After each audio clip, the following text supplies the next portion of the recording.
और वेदांत आदि के श्रवण से जो आत्म का आत्मज्ञान निरूपण। श्री भगवान बोले, हे नारद, अब मैं आत्मज्ञान का तात्विक वर्णन करूंगा, आप सुने। अद्वैत तत्व ही सांख्य है और उसमें एक चित्तता ही योग है। जो अद्वैत तत्व योग से संपन्न हैं वे भवबंधन से मुक्त हो जाते हैं। अद्वैत तत्व का ज्ञान होने पर अतीत, वर्तमान और भविष्य के सभी कर्म नष्ट हो जाते हैं। ज्ञानी व्यक्ति सद्विचार रूपी कुल्हाड़ी के द्वारा संसार रूपी वृक्ष को काटकर ज्ञान वैराग्य रूपी तीर्थ के द्वारा वैष्णव पद प्राप्त करता है। जागृत, स्वप्न और सुसुप्ति, यह 3 प्रकार की अवस्था ही माया है और जो संसार का मूल है वह माया जब तक रहती है तब तक संसार ही सत्य में अवगत होता है। वास्तव में शाश्वत अद्वैत तत्व में ही सब कुछ प्रविष्ट है। अद्वैत तत्व ही परब्रह्म है। यह परब्रह्म नाम रूप तथा क्रिया से रहित है। यह ब्रह्म ही इस जगत की सृष्टि कर स्वयं उसी में प्रविष्ट हो जाता है। मैं मायातीत चित पुरुष को जानता हूँ और मैं भी आत्मस्वरूप हूँ। इस प्रकार ज्ञान ही मुक्ति का मार्ग है। मोक्ष लाभ के लिए इसके अतिरिक्त अन्य कोई भी उपाय नहीं है। श्रवण, मनन और ध्यान ये सभी ज्ञान के साधन हैं। यज्ञ, दान, तपस्या, वेदाध्ययन और तीर्थ सेवा मात्र से मुक्ति की प्राप्ति नहीं होती। मुक्ति किसी मत से, दान ध्यान से तथा किसी के मत से पूजा आदि कर्मों से होती है। कर्म करो और कर्म का त्याग करो, ये दोनों वचन वेद में मिलते हैं। निष्काम भाव से यज्ञ आदि कर्म मुक्ति के लिए होते हैं, क्योंकि निष्काम भाव से अनुष्ठित यज्ञादि अंतःकरण की शुद्धि के साधन हैं। ज्ञान प्राप्त होने पर एक ही जन्म में मुक्ति प्राप्त हो जाती है। द्वैत भाव रखने पर तो मुक्ति संभव ही नहीं होती। कोई योग भी मुक्ति प्राप्त नहीं कर सकते। किसी कारण योग भ्रष्ट होने पर योगियों के कुल में उत्पत्ति हो सकती है। ऐसी स्थिति में मुक्ति संभव है। कर्मों से भवबंधन और ज्ञान होने पर जीव की संसार से मुक्ति हो जाती है। इसलिए आत्मज्ञान का आश्रय करना चाहिए। जो आत्मज्ञान से भिन्न ज्ञान है उसको भी अज्ञान कहा जाता है। जब हृदय में स्थित सभी कामनाएं समाप्त हो जाती हैं तब जीव जीवन काल में ही अमरत्व की प्राप्ति कर लेता है। इसमें तनिक भी संशय नहीं है। यदा सर्वे विमुच्यन्ते कामा ये यस्य हृदय स्थिताः तदा अमृत तत्वमाप्नोति जीवनेन न संशयः।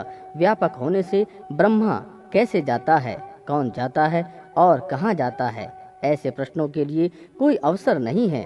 अनंत होने के कारण उसका कोई देश नहीं है, अतः किसी भी रूप में उसकी गति नहीं हो सकती। परब्रह्म अद्वय है, अतः उससे भिन्न कुछ भी नहीं है। वह ज्ञान स्वरूप है, अतः उसमें जड़ता कैसे हो सकती है। वस्तुतः ब्रह्म आकाश के समान है, इसलिए उसकी गति, अगति, स्थिर आदि का विचार कैसे हो सकता है। जागृत, स्वप्न, सुसुप्ति आदि अवस्था माया के द्वारा कल्पित है, अर्थात मिथ्या है। वस्तु मात्र का सार ब्रह्म ही है। तेजोमय स्वरूप ब्रह्म को एक अखंड परम पुण्य स्वरूप समझना चाहिए। जैसे अपनी आत्मा सबको प्रिय है, वैसे ही ब्रह्म सबको प्रिय है, क्योंकि आत्मा ही ब्रह्म है। हे महामुनि, सभी तत्वज्ञ ज्ञान को सर्वोच्च मानते हैं, इसलिए चित्त का आलंबन बोध स्वरूप आत्मा ही है। यह आत्मविज्ञान है, यह पूर्ण है, शाश्वत है। जागते सोते सुसुप्तावस्था में प्राप्त होने वाला सुख पूर्ण सुख रूप ब्रह्म का ही एक शुद्ध अंश समझना चाहिए। जैसे एक मृण्मय वस्तु का ज्ञान होने पर समस्त मृण्मय पदार्थ ज्ञान कर लिए जाते हैं। सर्वत्र व्याप्त शाश्वत तत्व ज्ञान स्वरूप ब्रह्म आदि सदा सर्वत्र सभी के हृदय में विद्यमान नहीं है, तो विस्मृत अर्थ का स्मरण नहीं होना चाहिए, पर होता है। ऐसी स्थिति में यह स्मरण किसको होता है? निश्चित ही चेतन तत्व को ही होता है। इसे ही आत्मा, ब्रह्म, परमात्मा आदि के रूपों में स्वीकार किया गया है। चेतन तत्व की सत्ता अणु शरीर की अथवा परम व्यापक तत्व किसी भी रूप में स्वीकार किया जाए, पर स्वीकार करना ही है, अन्यथा प्राणी को सुख दुख का अनुभव नहीं हो सकेगा। चेतन तत्व प्राणी मात्र के हृदय में साक्षी रूप से सदा विद्यमान है, इसलिए यह उसकी प्रत्येक चेष्टा को जानता रहता है। और इस जानकारी का फल यह है कि प्राणी के शुभाशुभ कर्म का फल यथा समय मिलता रहता है। यह ब्रह्म तत्व सत्य, ज्ञान एवं आनंद रूप है तथा अनंत है। सत्य ज्ञान से पृथक नहीं होता, अनंतता से पृथक आनंद नहीं। वास्तव में प्रत्येक जीव सत्य, आनंद एवं ज्ञान रूप ब्रह्म है। स्वयं को ब्रह्म रूप में जानकर जीव अपने वास्तविक स्वरूप सर्वज्ञाता को प्राप्त कर लेता है। जैसे एक हेममणि पारस से अनंत लौह राशि हेममय हो जाती है, उसी प्रकार ईश ब्रह्म का ज्ञान हो जाने पर ज्ञानी के द्वारा सकल विश्व जान लिया जाता है। जैसे अंधकार के दोष के कारण रस्सी अपने सत्य स्वरूप में नहीं दिखाई देती, वैसे ही व्यामोह से ग्रस्त जीव को आत्मा का दर्शन नहीं होता। जिस प्रकार प्रत्यक्ष होने पर भी द्रव्य दृष्टि दोष के कारण सही नहीं दिखाई देता, अपितु वह कुरूप प्रतीत होता है, उसी प्रकार आकाश की स्वरूपता के कारण वह आत्म तत्व असत्य एवं पृथक प्रतीत होता है। जैसे रज्जु में सर्प का और सीप में रजत का आभास होता है और मृगमारीचिका में जल का आभास होता है, उसी प्रकार विष्णु में जगत की प्रतीति होती है। जैसे कोई द्विज ग्रहविष्ट होने के कारण मैं शूद्र हूँ ऐसा मानता है और ग्रह बाधा नष्ट होने के पश्चात वही व्यक्ति पुनः ध्यान करता हुआ अपने को ब्राह्मण मानता है, वैसे ही माया के आच्छन्न जीव यह मैं ही हूँ ऐसा स्वीकार करता है। माया रूपी अज्ञान के समाप्त हो जाने पर पुनः वह अपने स्वरूप में मैं परम ब्रह्म हूँ ऐसा मान लेता है। जैसे ग्रह के नाश हो जाने पर उसको मानने वाला प्राणी उसे क्रूर ग्रह के रूप में देखता है, वैसे ही अपने स्वरूप का दर्शन होने पर माया के अभाव में उसकी मायिक पदार्थ से विरक्ति हो जाती है। जैसे संसार चक्र अनादि है, वैसे ही उसके मूल भगवान की माया भी अनादि है। इस माया के सत और असत दो स्वरूप हैं। व्यवहार काल में वह सत और परमार्थतः असत है। माया के कारण ही आज परमात्मा भी अपनी माया के आवेश में जगत के स्वरूप में परिणत हो जाता है। माया की इच्छा से ही पति पत्नी आदि के स्वरूप में यह संपूर्ण जगत में कल्पित है। 28 तत्वों का यह त्रिगुणात्मक जगत और 84 लाख योनियों के नर और नारियों की आकृति माया के द्वारा ही रचित है। त्रिगुणात्मक 28 तत्वों के रूप में माया के द्वारा ही खड़ांश विश्व की सृष्टि होती है। वस्तुतः नाम, रूप और क्रिया आदि जगत की सत्ता माध्यम से ही है, आदि और अंत में नहीं। इसलिए व्यवहार काल में सत्य प्रतीत होने पर भी परमार्थतः यह मिथ्या है। जिस प्रकार स्वप्नावस्था में रथ आदि की सत्ता प्रतीत होती है किंतु वहाँ उसका अस्तित्व रहता नहीं है, उसी प्रकार जागृत अवस्था में भी समृद्धियाँ उस प्राणी के पास नहीं रहती। परमार्थतः जैसे जागृत अवस्था में और स्वप्न अवस्था के पदार्थों का भावाभाव प्रतीत होता है, वैसे ही मायिक पदार्थ भी व्यवहार और परमार्थ में सत असत हैं। स्वप्न तथा जागृति की स्थिति में ऐसे ही इस परम ब्रह्म का अस्तित्व है, किंतु सुसुप्तावस्था में प्राणी का चित्त निश्चल होता है। सभी ज्ञानेंद्रियों एवं कर्मेंद्रियों के साथ मन उस आत्मा के साथ एकाकार की स्थिति में रहता है। अतः उस समय सत्य असत्य का कुछ भी ज्ञान प्राणी को नहीं होता। इसी निश्चेष्टा को अचल और अद्वैत पद कहते हैं। ऐसा ही उस ब्रह्म का स्वरूप है। माया का अस्तित्व अविचार के कारण ही सिद्ध होता है, किंतु विचार करने पर वह अस्तित्वहीन है। यह ब्रह्म के समान निरंतर विद्यमान रहती है, ऐसा नहीं है, यह तो मात्र कल्पना है। इस प्रकार असत माया का आत्म संबंध के कारण मायत्व सिद्ध होता है। जो सत्य होता है उसी का अस्तित्व माना जाता है और अस्तित्व के कारण ही पदार्थ की सत्यता स्वीकार की जाती है। हे नारद, मैं अनंत हूँ, मेरा ज्ञान भी अनंत है, मैं अपने में पूर्ण हूँ। आत्मा के द्वारा अनुभूत अंतः सुख भी मैं ही हूँ। सात्विक, राजस और तामस गुण से संबंधित भावों को मैं नित्य से परे रहता हूँ। मेरी उत्पत्ति अशुद्धता से नहीं हुई है, मैं शुद्ध हूँ, मैं तो अमृत स्वरूप हूँ, मैं ब्रह्म हूँ, मैं प्राणियों के हृदय में प्रज्वलित वह ज्योति हूँ जो दीपक के समान उसके अज्ञान रूपी अंधकार को विनष्ट करती है। यह आत्मज्ञान की स्थिति है। गीता सार। श्री भगवान ने कहा, हे नारद, अब मैं गीता का सार तत्व कहूँगा, जिसे मैंने पूर्व में अर्जुन को सुनाया था। अष्टांग योग युक्त एवं वेदांग परांगत मनुष्यों के लिए आत्म कल्याण संभव है।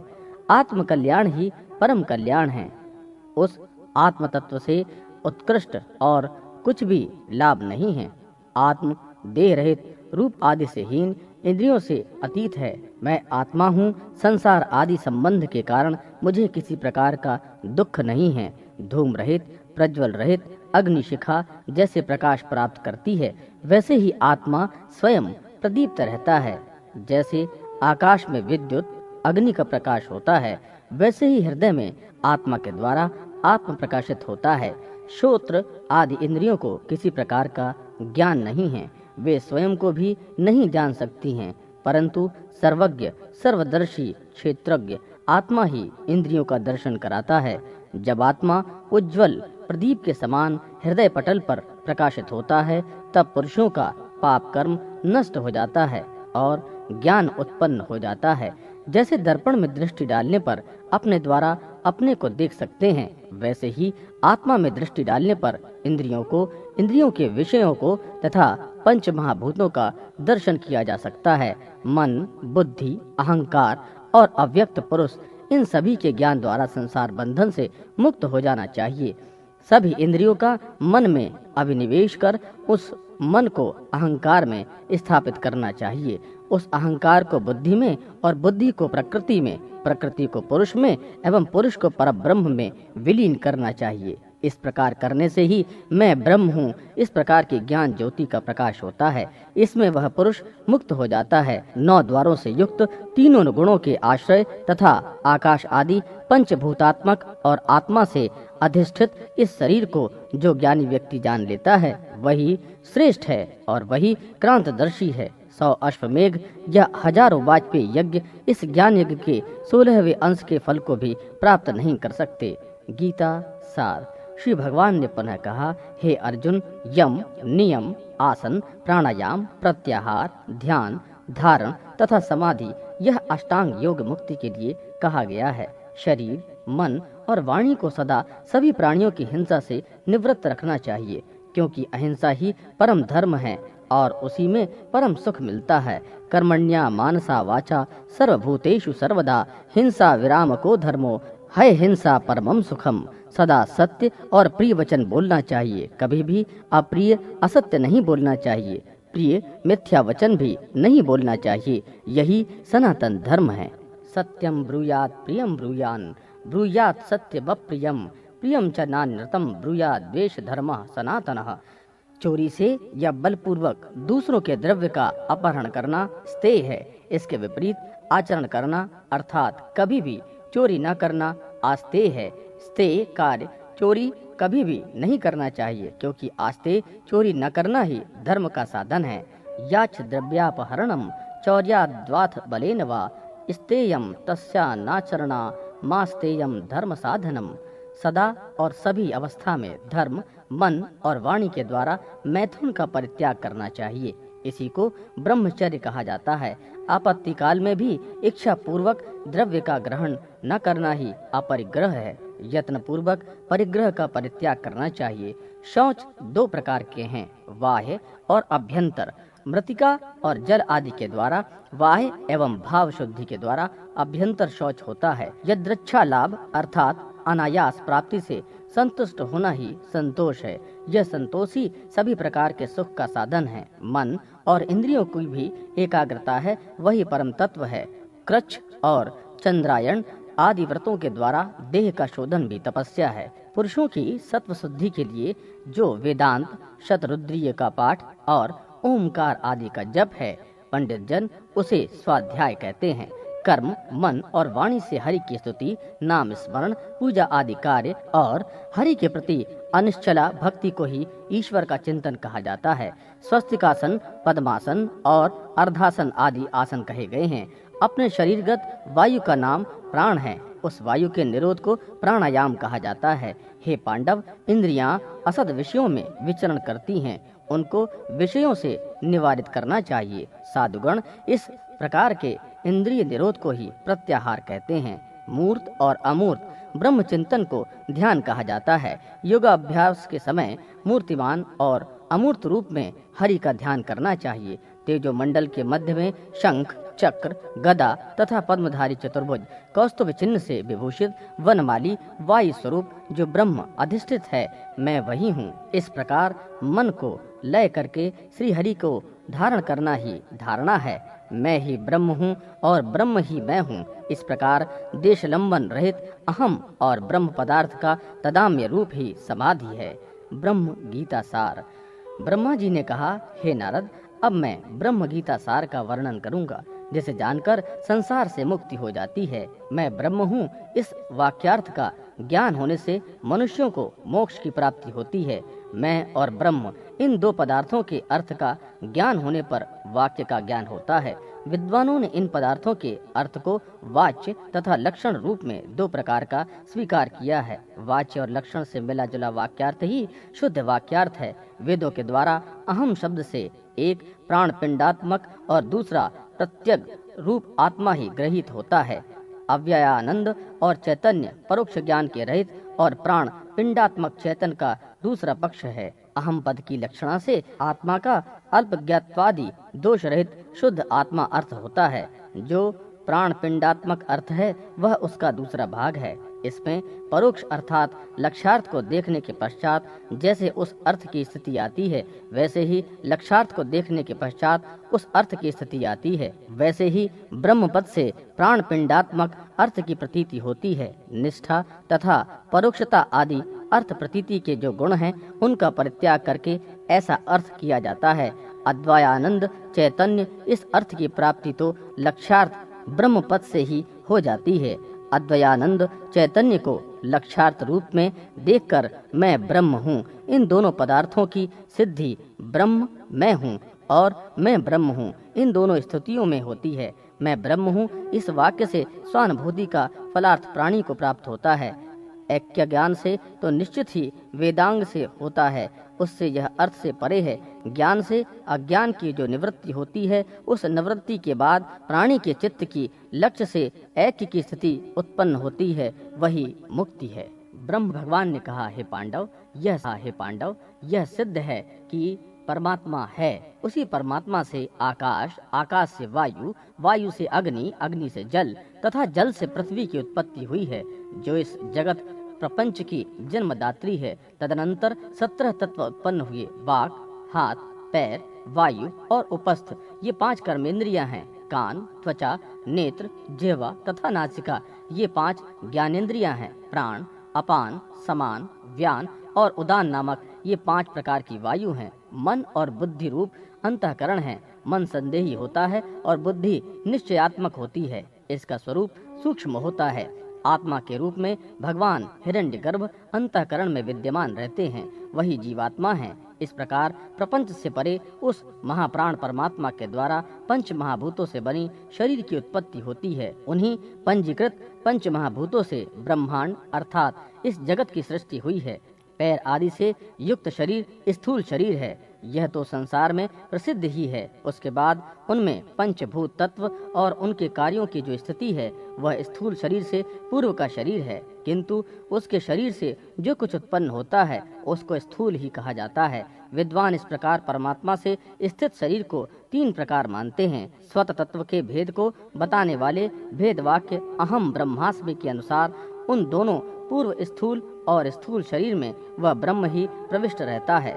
जल में सूर्य की छाया और बेर के समान उस समय उसकी आकृति होती है।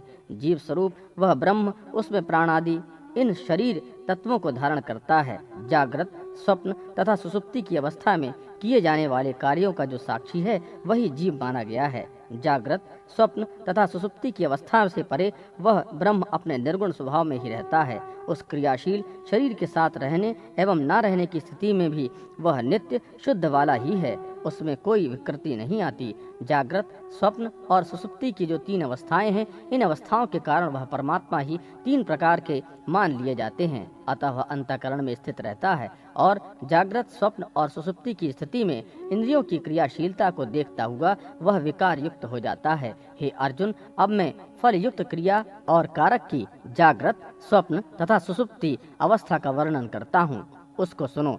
इंद्रियों के द्वारा शब्द, स्पर्श, रूप, रस, गंध, इन तन्मात्राओं का जब मनुष्य को सत्य के रूप में ज्ञान होता है तब उसको मनुष्य की जागृत अवस्था कहते हैं। उसको विषयासक्त प्राणी के अंतःकरण में जागते हुए संस्कारों का विश्वास भी कहा जा सकता है। स्वप्न एवं सुसुप्ति की स्थिति तब होती है जब विषयापेक्षित कार्य में लगाए जाने वाले साधन की चिंता में बुद्धि एकाग्र हो जाती है। कारण अवस्था में ब्रह्म ही स्थिति है, अतः काल के वश में होने के कारण वह जीवात्मा बनकर स्वरूप शरीर स्थिर रहता है। यम नियम आदि अष्टांग मार्गों को यथाक्रम पार करते हुए जागृत, स्वप्न और सुसुप्ति अवस्था में विद्यमान वह जीव साक्षी रूप में सब कुछ देखता है। अतः मनुष्य को समाधि आरंभ करने के पूर्व ही उस परम लक्ष्य की अवधारणा अपने चित्त में बना लेनी चाहिए। इसके बाद मुमुक्षु के अंतःकरण में कैवल्य अर्थात उस परमात्मा के साक्षात्कार की अवस्था आ जाती है। अतः मोक्षार्थी को उस स्थिति में पंच भौतिक शरीर के अंदर फंसे हुए क्षेत्रज्ञ जीवात्मा के विषय में विचार कर उसको शरीर से पृथक समझना चाहिए, क्योंकि आत्म तत्व को शरीर के अतिरिक्त न मानने पर ब्रह्म तत्व से साक्षात्कार करने में अनेक बाधाएं होती हैं। अतः उन बाधाओं को दूर करना अपेक्षित है जो सांसारिक विषय वासनाओं के क्षेत्र उत्पन्न है। उन स्थिति में तो समस्त क्षेत्र को ही शून्य कर देना आवश्यक होता है। यह पंच भौतिक शरीर घट आदि के समान है। जैसे घट के अंदर आकाश है, उस समय वह घटाकाश कहा जाता है, किंतु उस भ्रम को दूर कर दिया जाए तो उसमें उस समग्र रूप में वह दिखाई देता है। वैसे ही स्थिति जीवात्मा की है। अतः पंच भौतिक शरीर से उस मोक्ष की साधना में जीवात्मा को पृथक समझना चाहिए। जिससे वह आबद्ध है उस क्षेत्र को ही भली प्रकार से शेष करना अनिवार्य है। जिस प्रकार घट मिट्टी से पृथक नहीं है, उसमें समवाय संबंध होता है, उसी प्रकार कुंभकार के द्वारा प्रयुक्त चक्र, चीवर आदि के कार्यों में भी वह पृथक नहीं है, किंतु पंजीकृत इन भौतिक तत्वों की उत्पत्ति अपंजीकृत महाभूत परमात्मा से हुई है। अतः अंतःकरण अंत में वह परमात्मा ही सिद्ध होगा, जो निर्गुण, निराकार, अद्वय, पंजीकृत देह तत्व से परे है। कार्य तो कारण से पृथक होता ही नहीं, इसलिए कार्य कारण संबंधों के द्वारा वह बात सिद्ध हो जाएगी जो मुमुक्षु के लिए अपेक्षित है। विद्वज्जन इसी क्रिया व्यतिरेक के द्वारा सूक्ष्म शरीर की अवधारणा की बात को पुष्ट करते हैं। अपंजीकृत महाभूतों से सूक्ष्म शरीर पृथक नहीं है। जैसे आधार पृथ्वी के बिना नहीं होती, वैसे ही वह पृथ्वी उसके आधार के बिना नहीं रहती। यह आधार तो तेज अर्थात अग्नि है, जो वायु के बिना रहता है। वह वायु आकाश के बिना, आकाश उन सत माया छिन्न ब्रह्म के बिना, और वह माया रहित शुद्ध ब्रह्म आकाश के बिना नहीं रहता है। ध्यान की ऐसी अवस्था में पहुंचने पर ही प्राणी के हृदय में वह शुद्ध भाव से आता है, जो जागृत, स्वप्न आदि की स्थिति में उद्भूत नहीं होता। जो प्राप्त हुए आत्म तत्व के अनुरूप जीवात्मा के प्रभाव से मुक्त होता है। ब्रह्म को नित्य, शुद्ध, बुद्ध, सत्य तथा अद्वैत कहा जाता है। वह तत्व दो ऐसी अवस्था में पहुंचने पर ही प्राणी के हृदय में वह शुद्ध भाव से आता है, जो जागृत, स्वप्न आदि की स्थिति में उद्भूत नहीं होता। जो प्राप्त हुए आत्म तत्व के अनुरूप जीवात्मा के प्रभाव से मुक्त होता है। ब्रह्म को नित्य, शुद्ध, बुद्ध, सत्य तथा अद्वैत कहा जाता है। वह तत्व दो शिष्ट पदों के बीच स्थित है। उसको ब्रह्मवाचक शब्द ओमकार कहते हैं। इसके उकार और आकार दो स्वर एवं मकार एक अनुनासिक व्यंजन वर्ण है। इनसे बना हुआ वह पद सामान्य नहीं, अपितु महामंत्र है, जो अद्वितीय है। ब्रह्म मैं हूँ या मैं ब्रह्म हूँ, ये दोनों ही वाक्य मन में ज्ञान और अज्ञान दोनों को बढ़ाने वाले हैं। यह आत्म तत्व परम ज्योति स्वरूप है, यह चिदानंद है, यह सत्य, ज्ञान और अनंत है, यही तत्वमसी है, ऐसा वेदों का भी कथन है। मैं ब्रह्म हूँ, सांसारिक विषयों से जो भी परे है वही मैं निर्लिप्त देव हूँ। जो सर्वत्रगामी परमात्मा है वही मैं हूँ। जो आदित्य स्वरूप देव देवेश हैं वही मैं हूँ। अरे मैं तो वही अनादि देव देवेश्वर पर ब्रह्म ही हूँ, जिसके आदि और अंत का ज्ञान किसी को भी नहीं है। यही गीता का सार है। इसी का वर्णन मैंने अर्जुन से किया था। इसको सुनकर मनुष्य ब्रह्म में लीन हो सकता है, अर्थात उसको जीवन मुक्ति प्राप्त हो सकती है। मैंने गरुड़ पुराण का वह सार भाग आपको सुना दिया, जो भोग एवं मोक्ष प्रदान कराने वाला है। यह विद्या, यश, सौंदर्य, लक्ष्मी, विजय और आरोग्य आदि का कारक है। जो मनुष्य इस पाठ को करता है या सुनता है, वह सब कुछ जान जाता है और अंत में उसको स्वर्ग की प्राप्ति होती है। ब्रह्मा जी ने कहा, हे व्यास, मैंने मुक्ति प्रदायक ऐसे महापुराण को भगवान विष्णु से सुना था। व्यास ने कहा, सूत जी, भगवान विष्णु से इस प्रकार महापुण्यदायक गरुण पुराण को सुनकर ब्रह्मा जी ने दक्ष प्रजापति, नारद तथा हम सभी को सुनाया और स्वयं उस परत पर ब्रह्म का ध्यान करते हुए वे वैष्णव पद को प्राप्त हुए। मैंने भी तुम्हें और तुमने शौनक आदि को इस सर्वश्रेष्ठ पुराण को सुनाया, जिसे सुनकर सर्वज्ञ बना व्यक्ति अपने अभिष्ट को प्राप्त करके अंत में ब्रह्म पद का लाभ लेता है। भगवान विष्णु ने गरुण को सारतम भाग सुनाया था, इसलिए यह गरुण के लिए कथित सार तत्व गरुण महापुराण के नाम से प्रसिद्ध हो गया। यह महासार तत्व है। यह प्राणी को धर्म, काम, धन और मोक्ष आदि सभी फलों को देने वाला है। सूत जी ने कहा, हे शौनक जी, आपको मैंने उस श्रेष्ठतम गरुण महापुराण को सुना दिया है, जिस शुभ पुराण को भगवान व्यास ने ब्रह्मा से सुनकर बहुत समय उस श्रेष्ठतम गरुण महापुराण को सुना दिया है, जिस शुभ पुराण को भगवान व्यास ने ब्रह्मा से सुनकर बहुत समय पहले मुझको सुनाया था। व्यास रूप भगवान हरि ने प्रारंभ में एकमात्र वेद था, उसे 4 भागों में विभाजित किया और 18 महापुराणों की रचना की। उन पुराणों को महाराज शुकदेव जी ने मुझे सुनाया। हे शौनक, आपके पूछने पर इस श्रेष्ठ गरुण पुराण को मैंने मुनियों के सहित आपको सुनाया। जो मनुष्य एकाग्रचित होकर इस महापुराण का पाठ करता अथवा सुनता है अथवा सुनाता है या लिखता है, लिखाता है, ग्रंथ के ही रूप में इसे अपने पास रखता है, तो वह यदि धर्मार्थी है तो उसे धर्म की प्राप्ति होती है। यदि वह अर्थ का अभिलाषी है तो अर्थ की प्राप्ति होती है। यदि वह कामी है तो उसकी कामनाएं पूर्ण होती हैं। यदि वह मोक्ष प्राप्त करने का इच्छुक है तो उसे मोक्ष भी प्राप्त होता है। मनुष्य जिस जिस वस्तु की कामना करता है वह सब इस गरुण महापुराण को सुनने से प्राप्त हो जाती है। जो मनुष्य इस महापुराण का पाठ करता है वह अपने समस्त अभिष्ट को सिद्ध करके अंत में मोक्ष प्राप्त कर लेता है। इस पुराण के एक श्लोक का एक चरण भी पढ़कर मनुष्य पाप रहित हो जाता है। जिस व्यक्ति के घर में यह महापुराण रहता है उसको इसी जन्म में सब कुछ प्राप्त हो जाता है। जिस मनुष्य के हाथ में यह गरुण महापुराण विद्यमान है उसके हाथ में ही नीतियों का कोश है। जो प्राणी इस पुराण का पाठ करता है या इसको सुनता है वह भोग और मोक्ष दोनों को प्राप्त कर लेता है। इस महापुराण को पढ़ने एवं सुनने से मनुष्य के धर्म, अर्थ, काम और मोक्ष इन चारों पुरुषार्थों की सिद्धि हो जाती है। इस महापुराण का पाठ करके या इसको सुन करके पुत्रार्थी पुत्र, कामार्थी काम, विद्यार्थी को विद्या, विजिगीषु विजय प्राप्त कर लेता है तथा ब्रह्म हत्यादि से युक्त पापी का पाप नष्ट हो जाता है। बंध्य स्त्री, पुत्र, कन्या, सज्जन, पति, क्षेमार्थी क्षेम तथा भोग चाहने वाला भोग प्राप्त कर लेता है। इस प्रकार मंगल की कामना से प्रेरित व्यक्ति अपना मंगल, गुणों का इच्छुक व्यक्ति उत्तम गुण, काव्य करने वाला अभिलाषी मनुष्य काव्य शक्ति, सार तत्व चाहने वाला सार, ज्ञानार्थी ज्ञान प्राप्त करता है। परीक्षित, गरुण के द्वारा कहा गया यह गरुण महापुराण धन्य है, यह सबका कल्याण करने वाला है। जो मनुष्य इस महापुराण के एक भी श्लोक का पाठ करता है उसकी अकाल मृत्यु नहीं होती। इसके मात्र आधे श्लोक का पाठ करने से ही निश्चित ही दुष्ट शत्रु का क्षय होता है। नैमिषारण्य में ऋषियों के द्वारा आयोजित यज्ञ में सूत जी महाराज ने इस महापुराण को सुनाया। इस महापुराण को सुनकर के स्वयं शौनक मुनि ने उन्हीं गरुड़ध्वज भगवान विष्णु की कृपा से मुक्ति का लाभ प्राप्त किया था। श्री परमात्मने नमः। धर्मकांड प्रेत कल्प।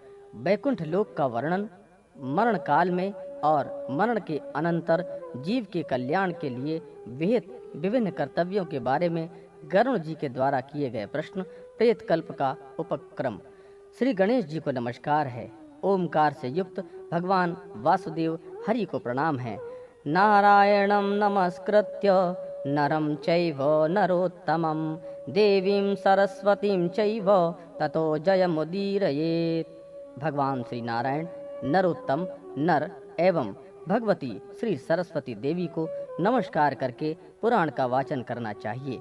जिन भगवान का धर्म ही मूल है, वेद जिनके स्कंध हैं, पुराण रूपी शाखा से जो समृद्ध हैं, यज्ञ जिनके पुष्प हैं, मोक्ष जिसका फल है, ऐसे भगवान मधुसूदन रूपी कल्प वृक्ष की जय हो। देव क्षेत्र नैमिषारण्य में शौनक आदि श्रेष्ठ मुनियों ने सुख पूर्वक विराजमान श्री सूत जी महाराज से कहा, हे सूत जी, आप वेद व्यास जी की कृपा से सब कुछ जानते हैं, अतः आप हम सभी के संदेह का निवारण करें। कुछ लोगों का कहना है कि जिस प्रकार कोई जोंक तिनके से तिनके का सहारा लेकर आगे बढ़ती है, उसी प्रकार शरीरधारी जीव एक शरीर के बाद दूसरे शरीर का आश्रय ग्रहण करता है। दूसरे विद्वानों का कहना है कि प्राणी मृत्यु के पश्चात यमराज की यातनाओं का भोग करता है, तदनंतर उसको दूसरे शरीर की प्राप्ति होती है। इन दोनों में से सत्य क्या है, यह हमें बताने की कृपा कीजिए। सूत जी ने कहा, हे महाभाग, आप लोगों ने अच्छा प्रश्न किया है। आप लोगों को संदेह हो यह असंभव है। आप लोगों ने तो लोक हित से प्रेरित होकर ही ऐसा प्रश्न किया है। हे विप्रगणों, मैं आप सबके हृदय में अवस्थित उस संदेह को भगवान श्री कृष्ण और गरुण के बीच हुए संवाद के द्वारा दूर करूंगा। सर्वप्रथम मैं उन भगवान श्री कृष्ण को नमस्कार करता हूँ, जिनका आश्रय लेकर मनुष्य इस भवसागर को एक शुद्ध नदी की भांति अनायास ही पार कर जाते हैं। हे मुनियों, एक बार विरता पुत्र गरुड़ के हृदय में इस ब्रह्मांड के सभी लोगों को देखने की इच्छा हुई।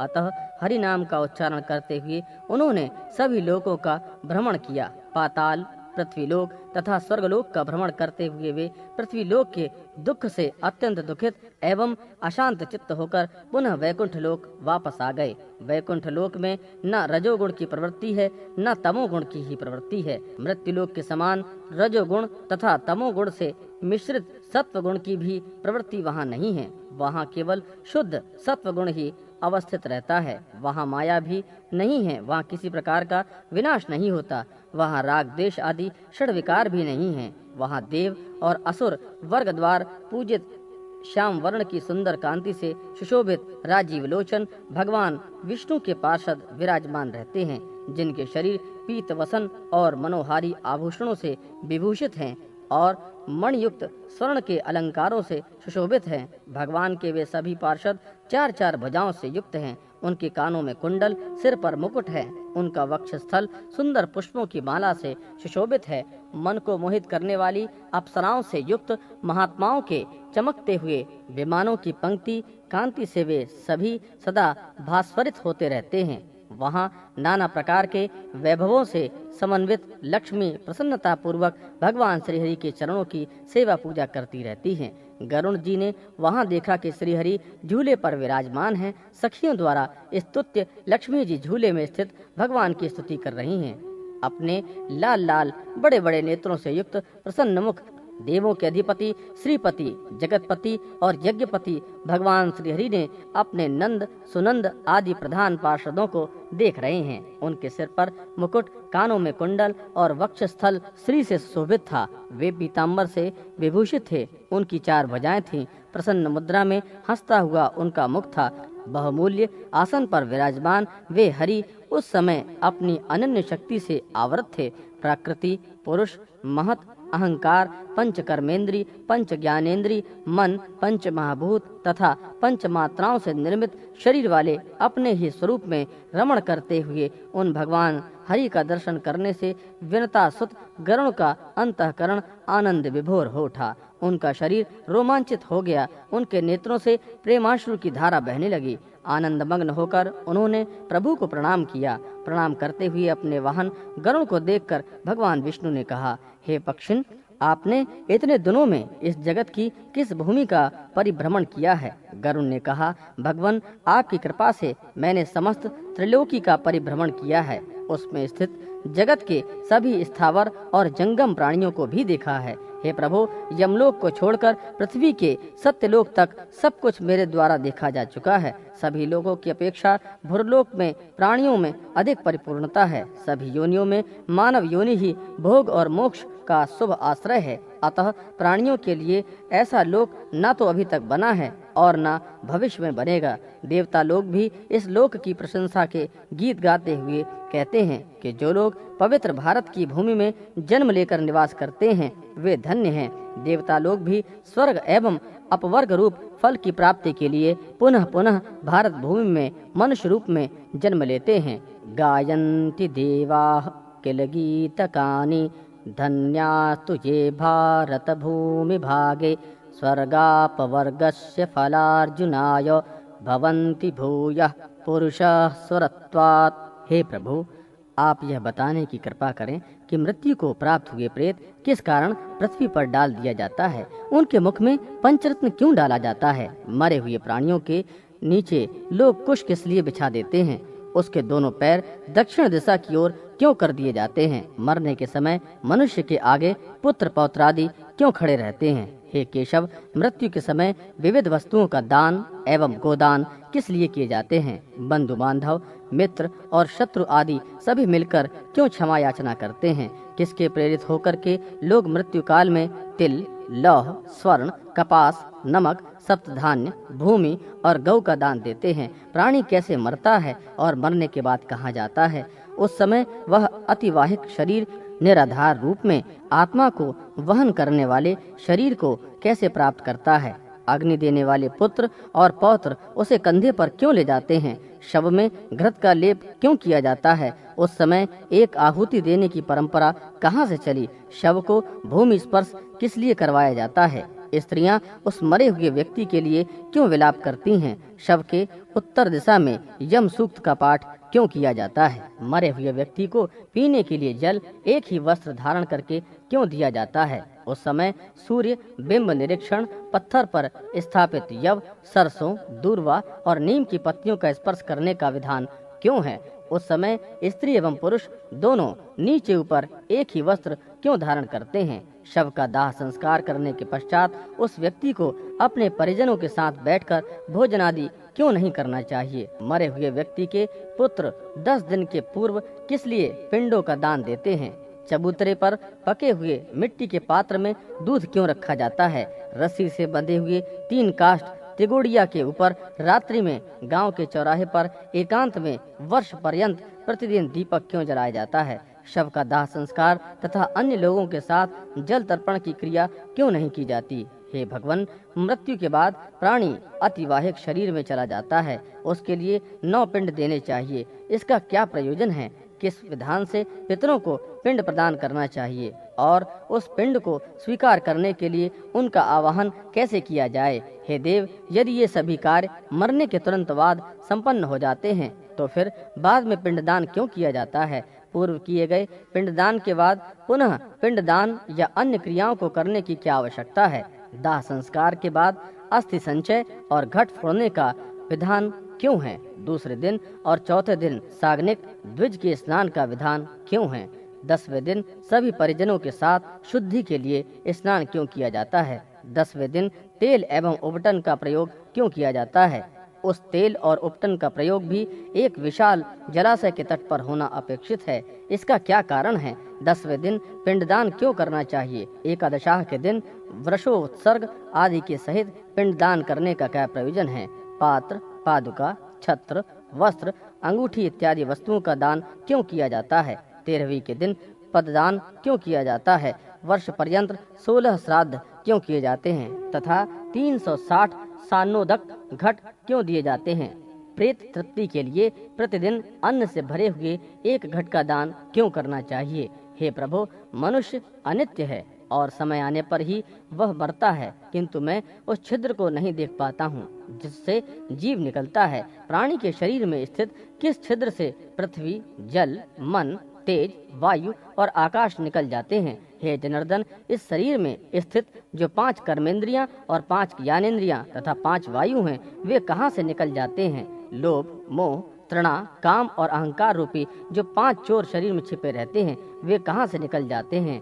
हे माधव, प्राणी अपने जीवन काल में पुण्य अथवा पाप जो कुछ भी कर्म करता है, नाना प्रकार के दान देता है, वे सब शरीर के नष्ट हो जाने पर उसके साथ कैसे चले जाते हैं। वर्ष के समाप्त हो जाने पर भी मरे हुए प्राणी के लिए सपिंडीकरण क्यों होता है। उस प्रेत कृत्य में सपिंडन प्रेत पिंडन का मिलन किसके साथ किस विधि से होना चाहिए, इसे आप बताने की कृपा करें।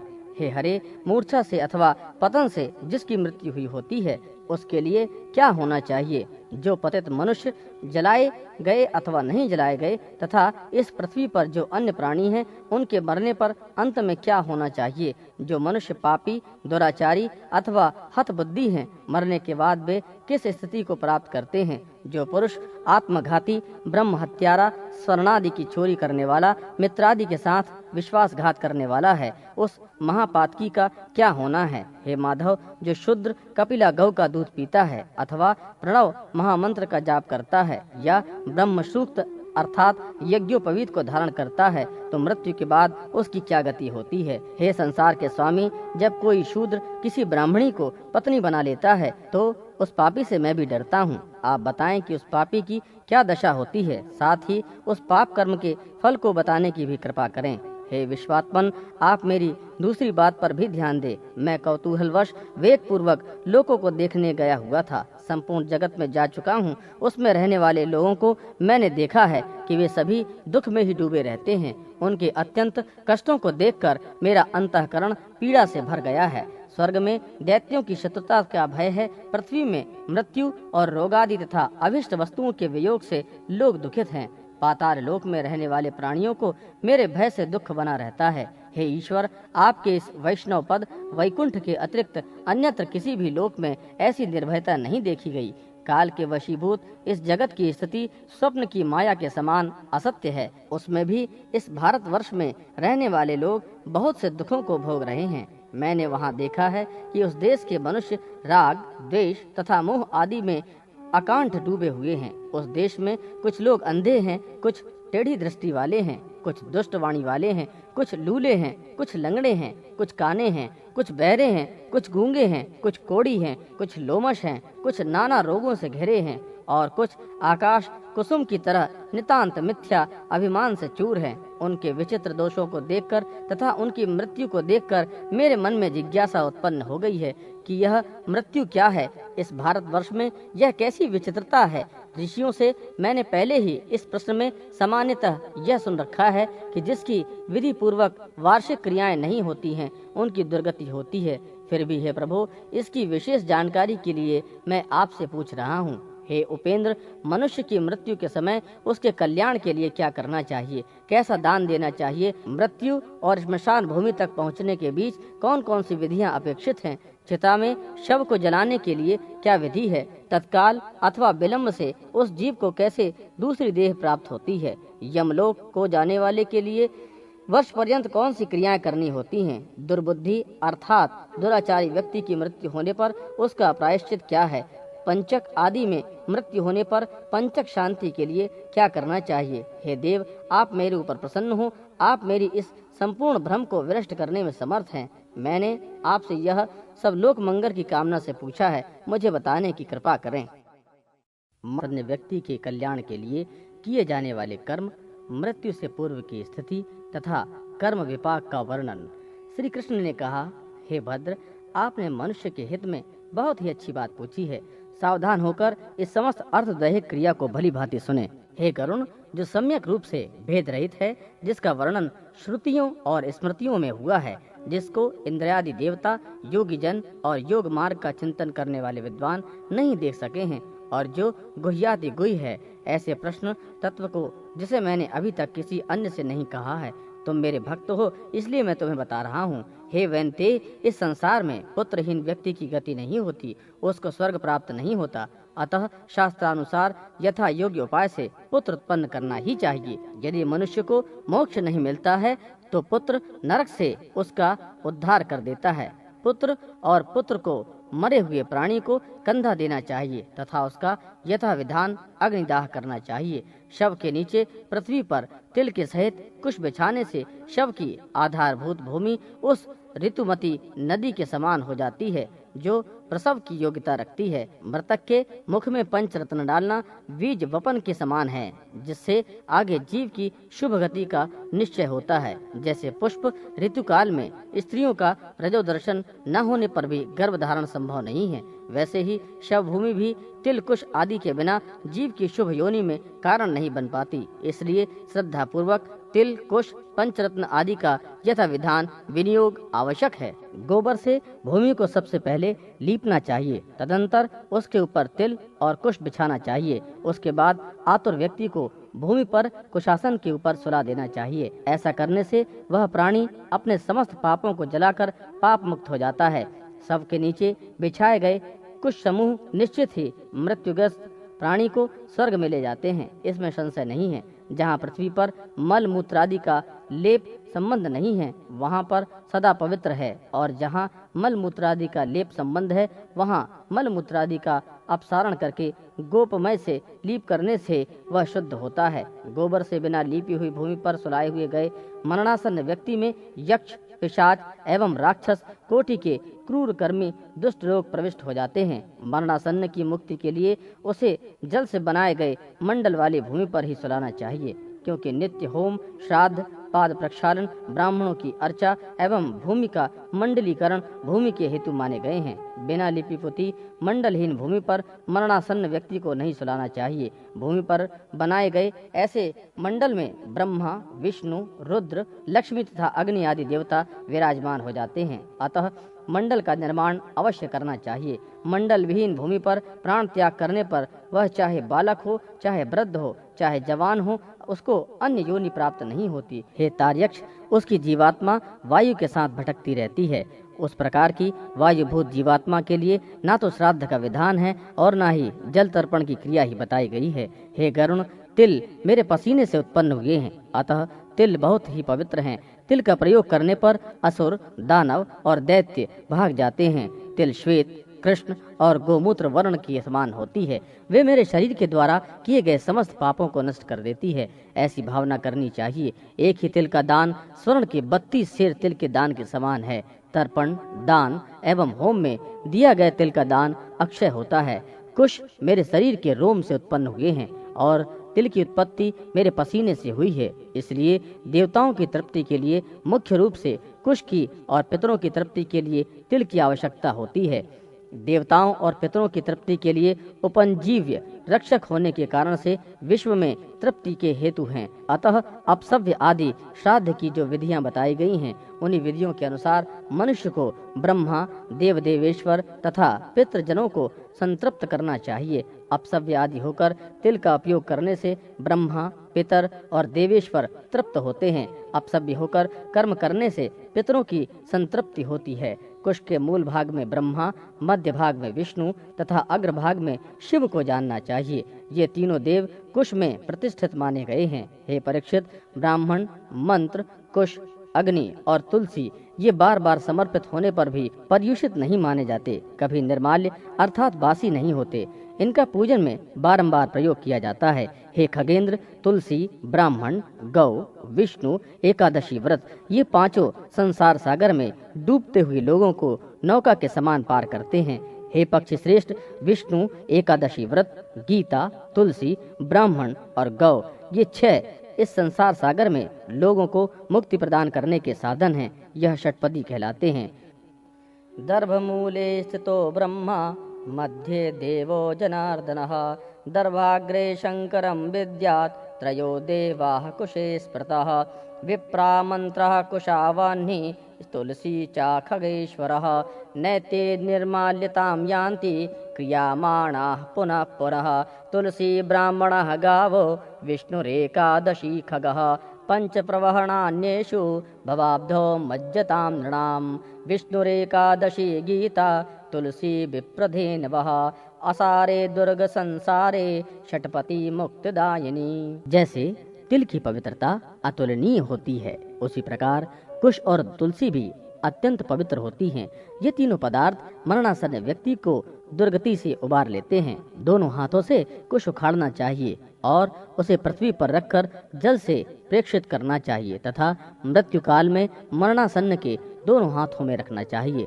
जिसके हाथों में कुशाएं होती हैं और जो कुश से परिवेष्टित करा दिया जाता है, वह मंत्रहीन होने पर भी उसकी सन्मंत्रक क्रियाएं न हो पाई हों, तब भी विष्णु लोक को प्राप्त करता है।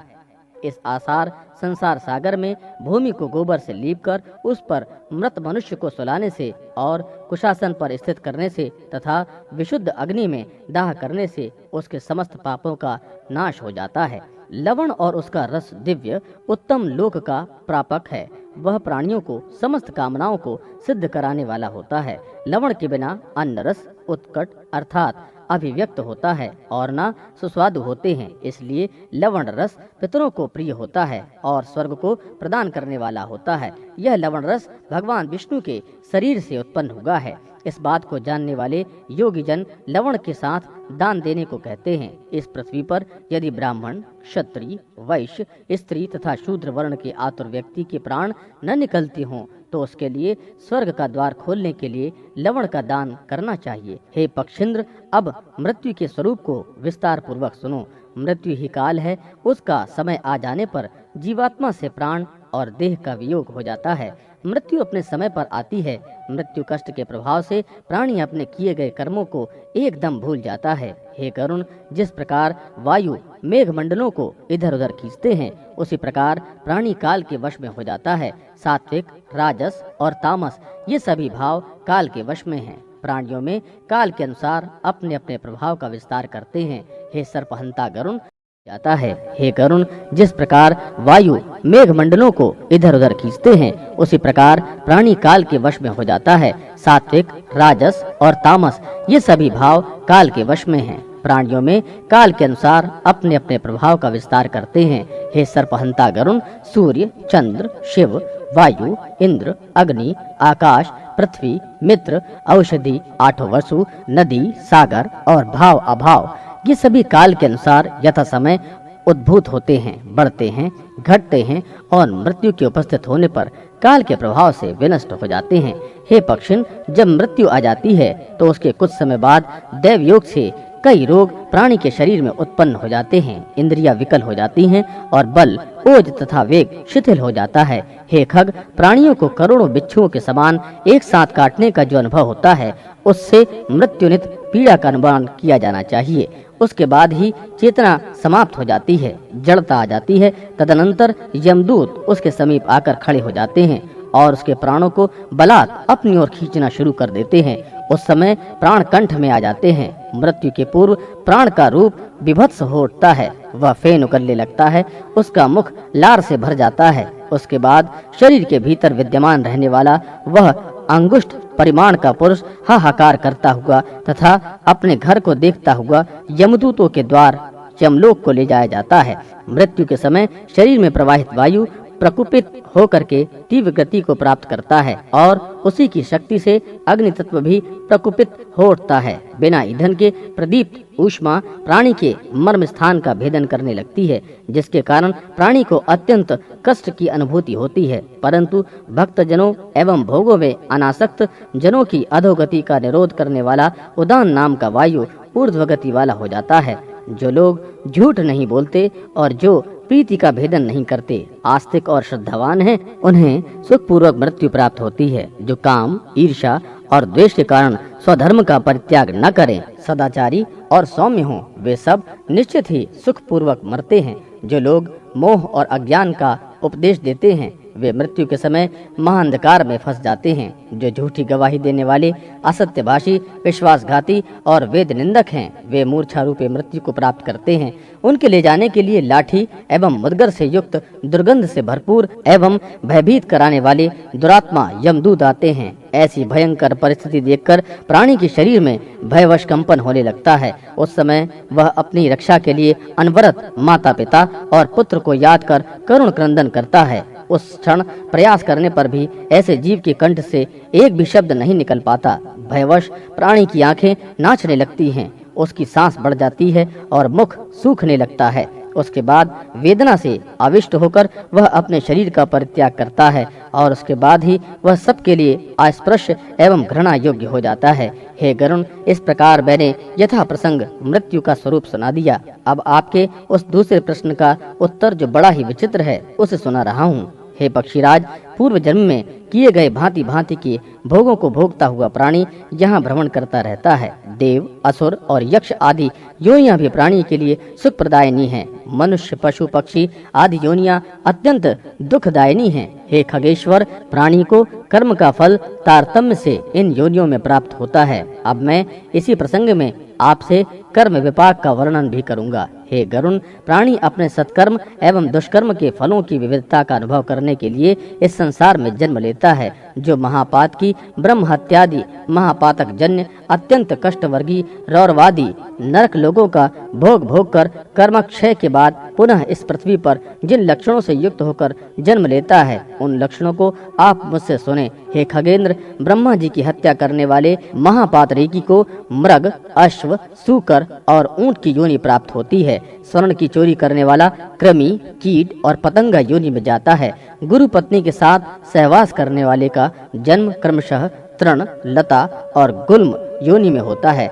ब्रह्मघाती, क्षय रोग का रोगी, मध्यपी, विकृत दंत, स्वर्ण चोर, कुंखी और गुरु पत्नीगामी चर्म रोगी होता है। जो मनुष्य जिस प्रकार के महापातकियों का साथ करता है, उसे भी उसी प्रकार के रोग मिलते हैं। प्राणी 1 वर्ष पर्यंत पतित व्यक्ति का साथ करने से स्वयं पतित हो जाता है। परस्पर वार्तालाप करने तथा स्पर्श, निश्वास, सहयान, सहभोज, सह आयसन तथा योनि संबंध से मनुष्यों के शरीर में पाप संक्रमित हो जाते हैं।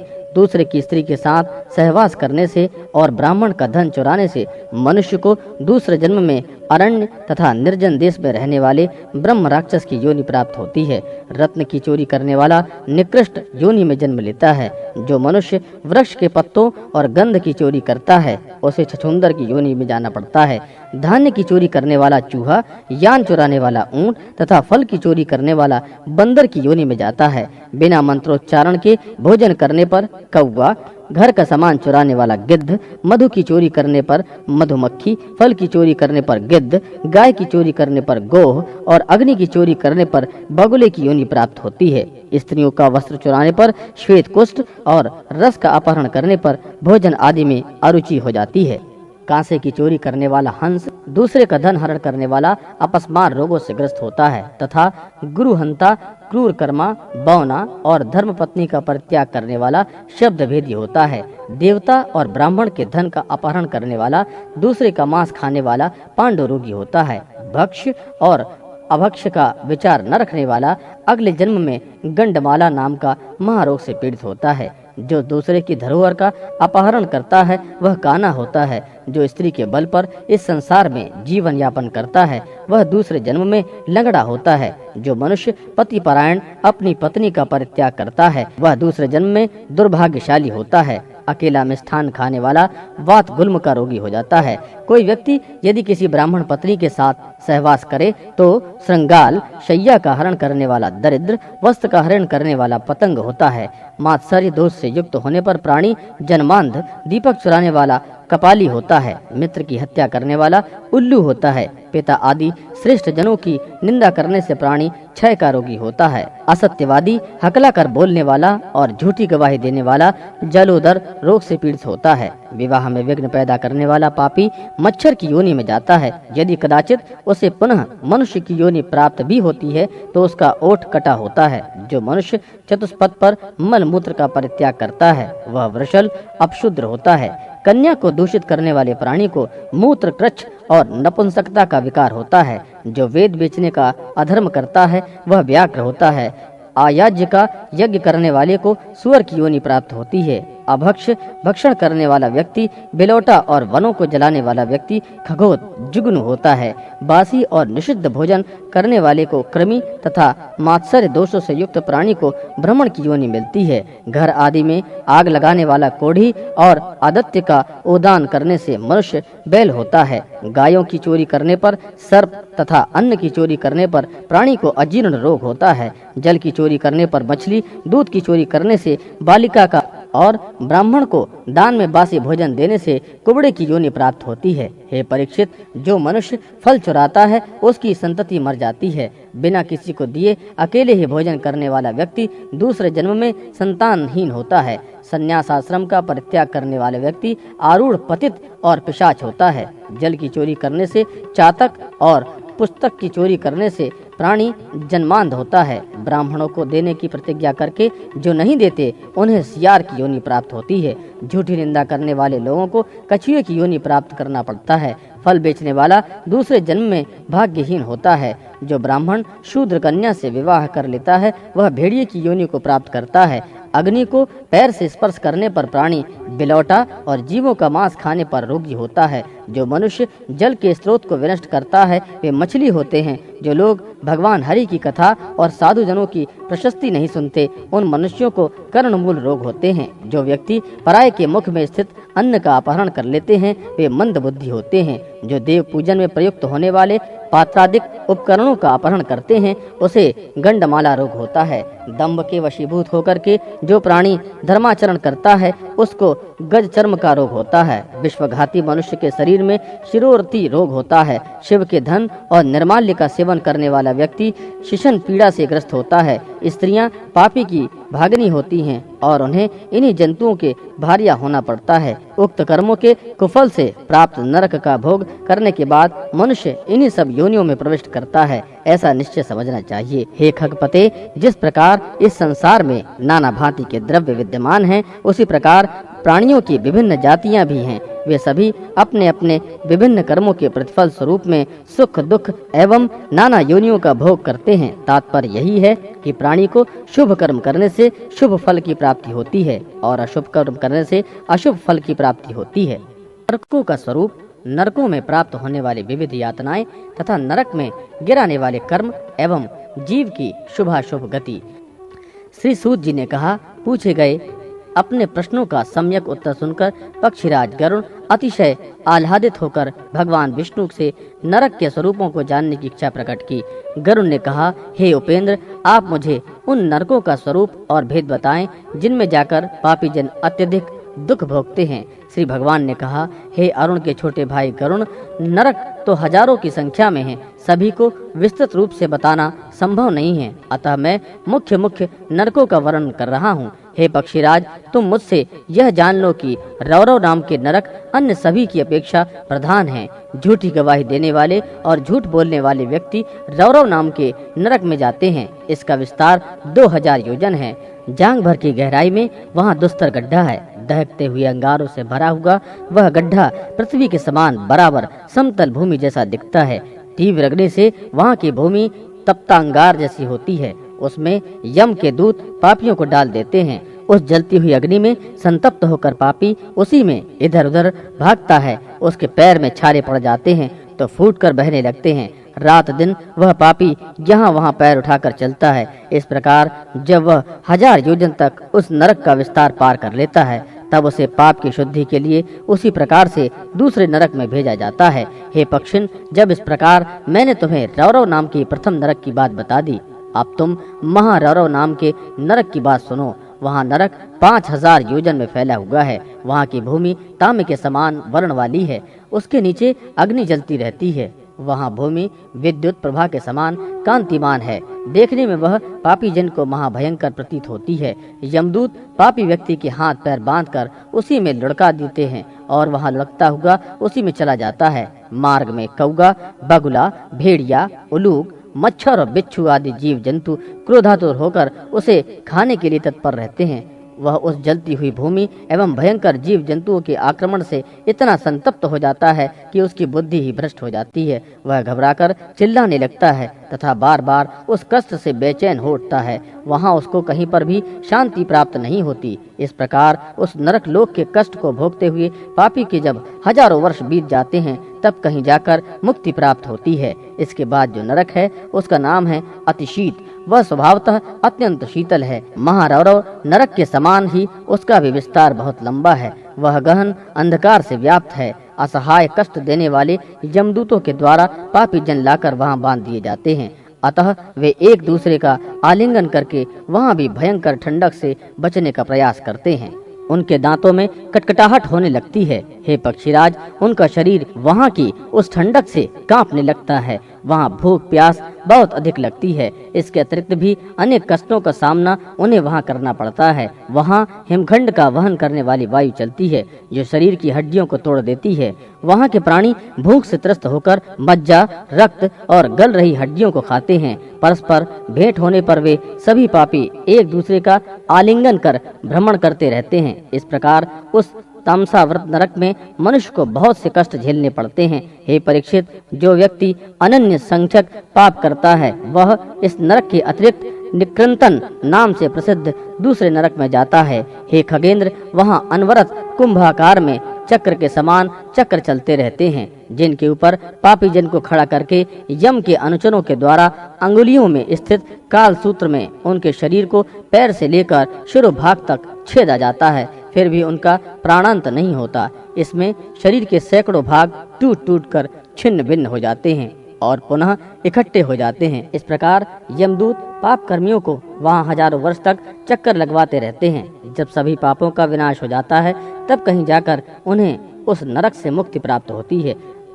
अप्रतिष्ठ नाम का एक अन्य नरक है। वहाँ जाने वाले प्राणी असहाय दुख का भोग भोगते हैं। वहाँ पाप कर्मियों के दुख के हेतुभूत चक्र और राट लगे रहते हैं। जब तक हजारों वर्ष पूरे नहीं हो जाते तब तक वह रुकता नहीं है। जो लोग उस चक्र पर बंध जाते हैं वे जल के घटके की भांति उस पर घूमते रहते हैं। पुनः रक्त का वमन करते हुए उसकी आंतें मुख की ओर से बाहर आ जाती हैं और नेत्र आंतों में घुस जाते हैं। प्राणियों को वहाँ जो दुख प्राप्त होता है वे बड़े ही कष्टकारी हैं। हे गरुण, अब असिपत्रवन नामक दूसरे नरक की विषय में सुनो। यह नरक 1000 योजन में फैला हुआ है। इसकी संपूर्ण भूमि अग्नि से व्याप्त होने के कारण अहर्निश जलती रहती है। इस भयंकर नरक में साथ साथ सूर्य अपनी सहस्त्र रश्मियों के साथ सदैव तपते रहते हैं, जिसके संताप से वहाँ के पापी हर क्षण जलते ही रहते हैं। इसी नरक के मध्य 1/4 भाग में शीत स्निग्ध पत्र नाम का वन है। हे परिश्रेष्ठ, उसमें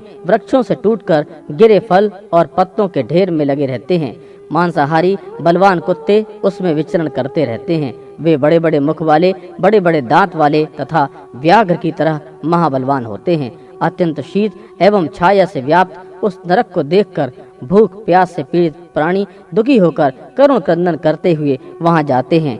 ताप से तपती हुई पृथ्वी की अग्नि से पापियों के दोनों पैर जल जाते हैं। अत्यंत शीतल वायु बहने लगती है, जिसके कारण उन पापियों के ऊपर तलवार के समान तीक्ष्ण धार वाले पत्ते गिरते हैं। जलते हुए अग्नि समूह में युद्ध भूमि में पापी जन छिन्न भिन्न होकर गिरते हैं। उसी समय वहां के रहने वाले कुत्तों का आक्रमण भी उन पापियों पर होने लगता है। शीघ्र ही वे कुत्ते रोते हुए उन पापियों के शरीर के मांस को खंड खंड करके खा जाते हैं। हे तात, असिपत्रवन नामक नरक के विषय में मैंने आपको बता दिया। अब तुम महाभयानक तप्त कुंभ नाम वाले नरक का वर्णन मुझसे सुनो। इस नरक में चारों ओर फैलाए हुए अत्यंत गर्मागर्म घड़े हैं। उनके चारों ओर अग्नि प्रज्वलित रहती है। वे उबले हुए तेल और लौह के चूर्ण से भरे रहते हैं। पापियों को ले जाकर उन्हीं में औंधे मुख डाल दिया जाता है। गलती हुई मज्जा रूपी जल से युक्त उसी में फूटते हुए अंगों वाले पापी काढ़ा के समान बना दिए जाते हैं। तदनंतर भयंकर दूत नुकीले हाथों से उन पापियों की खोपड़ी, आंखें तथा हड्डियों को छेद छेद कर नष्ट कर देते हैं। गिद्ध बड़ी तेजी से वहां आकर उन पर झपट्टा मारते हैं।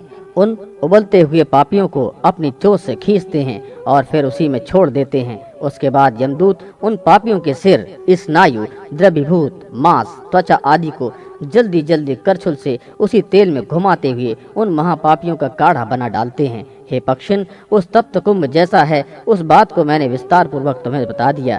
सबसे पहले नरक को रौरव, दूसरे को बाद वाले को महारौरव नरक कहा जाता है। तीसरे नरक का नाम अतिशीत है, चौथे नरक का नाम निकृंतन है और पांचवें नरक का नाम अप्रतिष्ठित है। छठवां नरक असिपत्रवन एवं सातवां तप्त कुंभ है। इस प्रकार ये 7 प्रधान नरक हैं। अन्य भी बहुत से नरक सुने जाते हैं जिनमें पापी अपने कर्मानुसार जाते हैं, यथा रोध, सूकर, ताल, तप्त कुंभ, महाज्वाल, शबल, विमोहन, कृमि, कृमिभक्ष, लालाभक्ष, विषंजन, अध्यशरः, पूयवाह, रुधिरांध, विड़भुज, वैतरणी, असिपत्रवन, अग्निज्वाल, महाघोर, संदंस, अभोजन, तमस, कालसूत्र, लौहतापी, अभिद, अप्रतिष्ठ तथा अवीची आदि।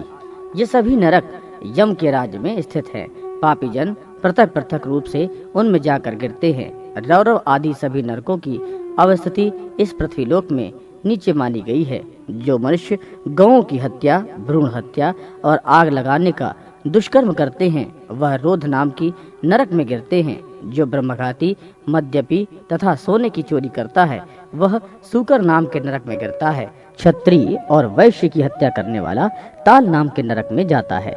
जो मनुष्य ब्रह्म हत्या एवं गुरु पत्नी तथा बहन के साथ सहवास करने की दुश्चेष्टा करता है वह तप्त कुंभ नाम के नरक में जाता है। जो असत्य संभाषण करने वाले राजपुरुष है उनको भी उस नरक की ही प्राप्ति होती है। जो प्राणी निर्दिष्ट पदार्थों का विक्रेता, मदिरा का व्यापारी तथा स्वामी भक्त सेवक का परित्याग करता है वह तप्त लौह नाम के नरक को प्राप्त करता है। जो व्यक्ति कन्या या पुत्र वधू के साथ सहवास करने वाला है और जो वेद विक्रेता और वेद निंदक है वह अंत में महाज्वाल नाम के नरक का वासी होता है। जो गुरुओं का अपमान करता है वह शब्द बाण से उन पर प्रहार करता है तथा आगम्या स्त्री के साथ मैथुन करता है वह शबल नाम के नरक में जाता है। शौर्य प्रदर्शन में जो वीर मर्यादा का परित्याग करता है वह विमोहन नाम के नरक में गिरता है। जो दूसरों का अनिष्ट करता है उसे क्रमिभक्ष नाम के नरक की प्राप्ति होती है। देवता और ब्राह्मणों से देश रखने वाले प्राणी लाला भक्ष नरक में जाते हैं। जो पराई धरोहर का अपहरण करता है तथा जो बाग बगीचे में आग लगाता है उसे विसंचन नाम के नरक की प्राप्ति होती है। जो मनुष्य असत पात्र से दान लेता है तथा असत प्रतिग्रह लेने वाला अयाज्य याजक और जो नक्षत्र से जीव को उपार्जन करता है वह मनुष्य अधः शिरः नाम के नरक में जाता है। जो मदिरा, मांस आदि पदार्थों का विक्रेता है वह पूयवाह नामक घोर नरक में गिरता है। जो कुक्कुट, बिल्ली, सुअर, पक्षी, मृग, भेड़ों को बांधता है वह भी उसी प्रकार के नरक में जाता है।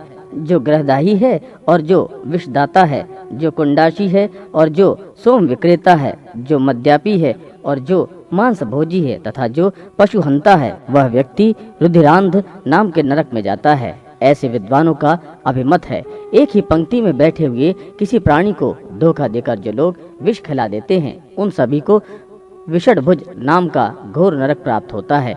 मधु निकालने वाला मनुष्य वैतरणी और क्रोध मूत्र संज्ञक नामक नरक में जाता है।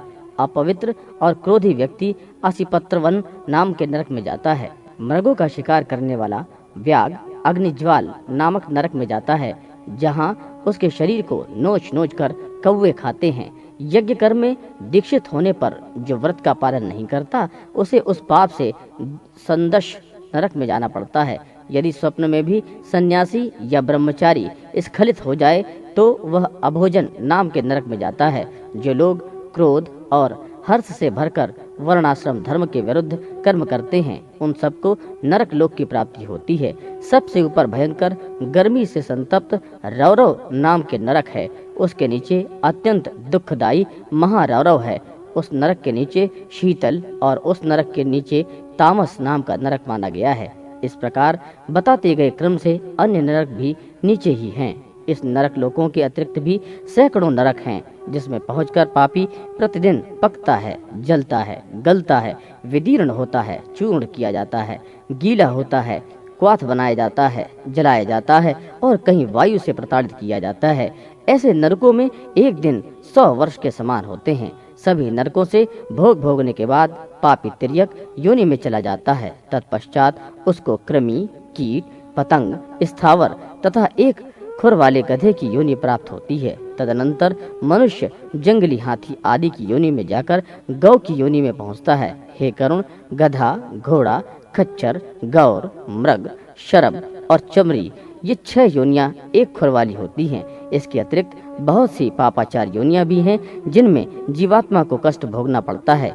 उन सभी योनियों को पाकर प्राणी मनुष्य योनि में आता है और कुबड़ा, कुत्सित, वामन, चांडाल और पुष्कल तथा नर आदि योनियों में जाता है। अपविष्ट पाप पुण्य से समन्वित जीव बार बार गर्भ में जाता है और मृत्यु को प्राप्त होता है।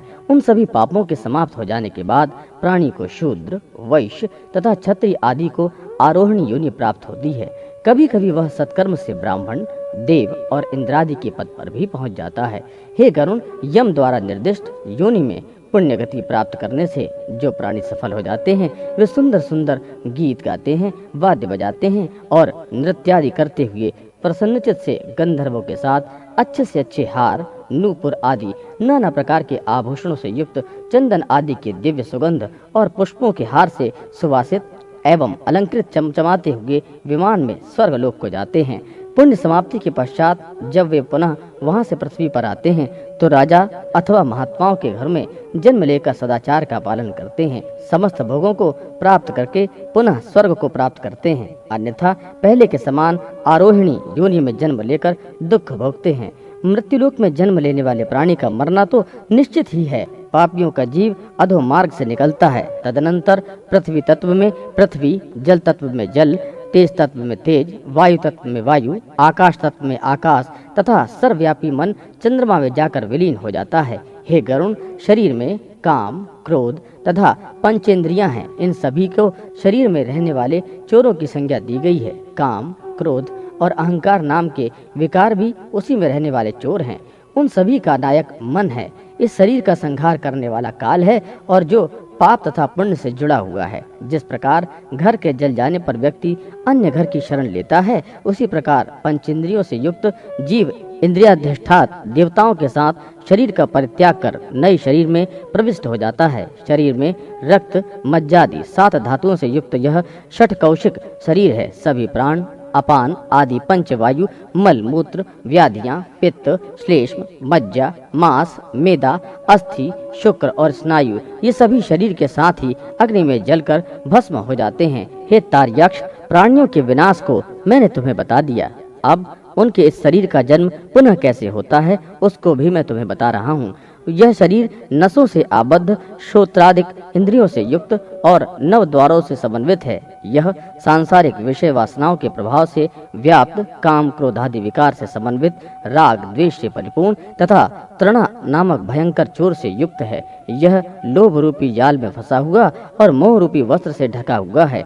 यह माया से भली भांति आबद्ध एवं लोभ से अधिष्ठित पुर के समान है। सभी प्राणियों का शरीर इसमें व्याप्त है। जो लोग अपनी आत्मा को नहीं जानते हैं, वे पशुओं के समान हैं। हे गरुण, 84 लाख योनियां हैं और उद्भिज, पृथ्वी पर अंकुरित होने वाली वनस्पतियां, स्वेदज, पसीने से जन्म लेने वाले जुएं और लीख आदि कीट, अंडज पक्षी तथा जरायुज मनुष्य में यह संपूर्ण सृष्टि विभक्त है। आसन्न मृत्यु